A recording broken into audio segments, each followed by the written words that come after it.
السلام علیکم ورحمۃ اللہ وبرکاتہ۔ استقبال ہے البلاغ چینل کے ہفتہ وار پروگرام خبر پر نظر میں ہوں آپ کا میزبان مظہر یحییٰ منصوری۔ آئیے سب سے پہلے دیکھتے ہیں اس ہفتے کی اہم اور نمایاں سرخیاں۔ ایک بار پھر انتخابی کمیشن نے ووٹر فہرستوں کی نئی جانچ کا اعلان کیا ہے۔ نام ہے SIR 2.0۔ یہ مرحلہ 12 ریاستوں اور مرکز کے زیر انتظام علاقوں میں ایک ساتھ شروع ہوگا، جس میں تقریباً 51 کروڑ ووٹرز شامل ہیں۔ اپوزیشن اور سول سوسائٹیز کی طرف سے مخالفت جاری۔ بہار کی سیاست میں نئی ہلچل۔ انڈیا بلاک کا اعلان، الیکشن جیتنے پر تیجسوی یادو ہوں گے وزیر اعلیٰ۔ مسلم نمائندگی پر سیاسی بحث میں شدت۔ کرناٹک پولیس کا نیا روپ، ٹوپی بدلی، نئی نیلی پیک کیپ سجائی گئی، مگر کیا کردار بھی بدلے گا؟ کیا پولیس اب واقعی انصاف کی علامت بنے گی؟ بنگلور آسمان پر سمارٹ سٹی کے خواب، مگر زمین پر ٹریفک کا جن بے قابو، وعدوں کے جال میں قید شہر۔ اسرائیل پر تنقید کی سزا۔ امریکہ میں اظہار رائے پر شکنجہ، برطانوی صحافی سامی حمدی سان فرانسسکو ایئرپورٹ پر گرفتار، ویزا منسوخ۔ اب خبریں تفصیل سے۔ ایک بار پھر انتخابی کمیشن نے ووٹر فہرستوں کی نئی جانچ کا اعلان کیا ہے۔ نام ہے SIR 2.0۔ یہ مرحلہ 12 ریاستوں اور مرکز کے زیر انتظام علاقوں میں ایک ساتھ شروع ہوگا، جس میں تقریباً 51 کروڑ ووٹرز شامل ہیں۔ اپوزیشن اور سول سوسائٹیز کی طرف سے مخالفت جاری۔ یہ عمل 4 نومبر سے 3 ماہ تک جاری رہے گا۔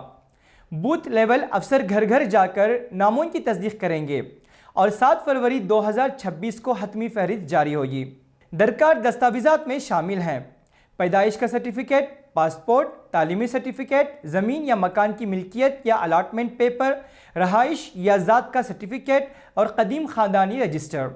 الیکشن کمیشن نے واضح کیا ہے کہ صرف آدھار کارڈ کافی نہیں ہوگا۔ تبصرہ نگاروں اور سماجی تنظیموں کا کہنا ہے کہ اس مشق سے مہاجر مزدور، دلت، آدیواسی، پسماندہ طبقے، اقلیتیں، خاص طور پر مسلمان اور خواتین سب سے زیادہ متاثر ہو سکتے ہیں۔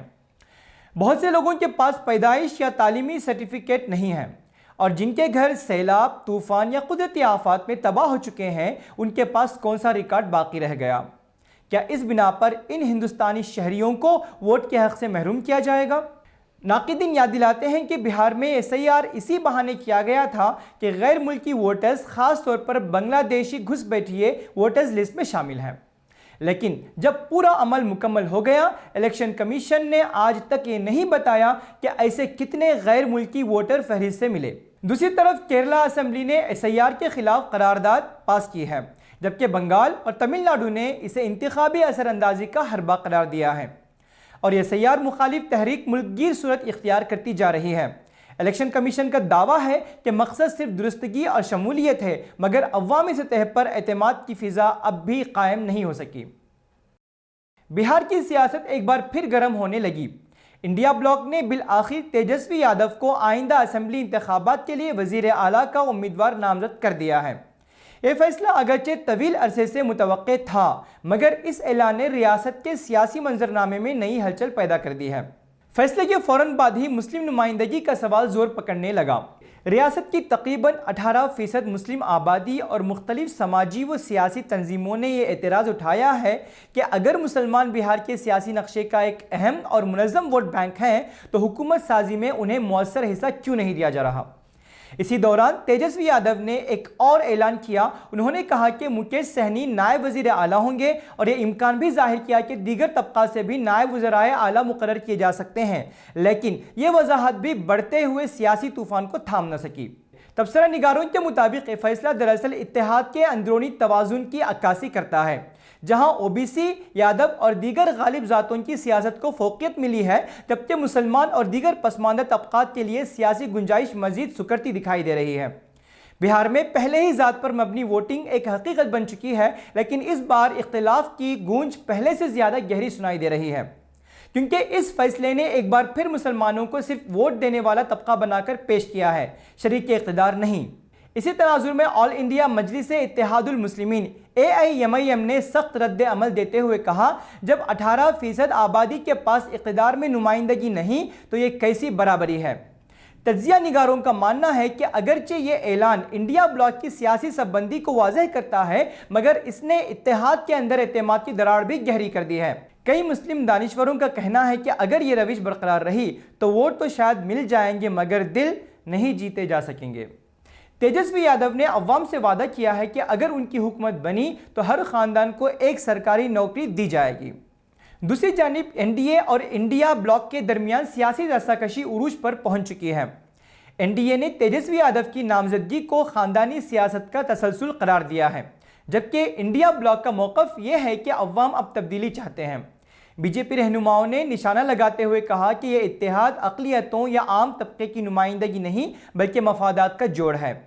دونوں محاذ ایک دوسرے پر ذات، مذہب اور نمائندگی کی سیاست کو بھنانے کے الزامات لگا رہے ہیں، اور یہی کشمکش بہار کے انتخابی ماحول کو مزید گرما رہی ہے۔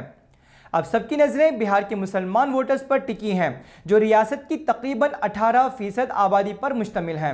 سوال یہ ہے کہ کیا وہ اس بار بھی صرف ووٹ بینک بنے رہیں گے یا کوئی ایسی سیاسی حکمت عملی اپنائیں گے جو انہیں محض ووٹ بینک نہیں بلکہ فیصلہ ساز قوت بنائے۔ بنگلورو میں منعقدہ ایک پروقار تقریب میں وزیر اعلیٰ سدرامیا، نائب وزیر اعلیٰ ڈی کے شیو کمار اور وزیر داخلہ ڈاکٹر جی پرمیشور نے ریاستی پولیس کے لیے نئی نیوی بلو پیک کیپس کا اجرا کیا۔ اس موقع پر وزیر اعلیٰ نے پولیس اہلکاروں کو علامتی طور پر نیلی ٹوپیاں پہنائیں اور اعلان کیا کہ جلد ہی ریاست کے تمام 1,00,000 پولیس اہلکاروں کو یہ نئی پیک کیپ فراہم کی جائے گی۔ ڈی کے شیو کمار نے کہا کہ یہ صرف یونیفارم کی تبدیلی نہیں بلکہ پولیس فورس کے اعتماد، پیشہ ورانہ وقار اور نئی شناخت کی علامت ہے۔ اس تبدیلی کے ساتھ ہی روایتی سلوچ ہیٹ کو الوداع کہا گیا جو پولیس اہلکار برسوں سے استعمال کر رہے تھے۔ دلچسپ بات یہ ہے کہ کرناٹک پولیس اب ان چند ریاستوں میں شامل ہو گئی ہے جنہوں نے بحریہ اور جنوبی ہند کی پولیس فورسز کے طور پر یہ جدید ٹوپی اپنائی ہے، جیسا کہ تلنگانہ، آندھرا پردیش، کیرلا، گوا، دہلی اور مہاراشٹر میں پہلے سے رائج ہے۔ بنگلور جو کبھی ہندوستان کا ٹیکنالوجی ہب کہلاتا تھا آج سڑکوں کے جال میں پھنسا ہوا ہے۔ ٹریفک جام، سگنلز کی طویل قطاریں اور تاخیر روزمرہ کی حقیقت بن چکی ہے۔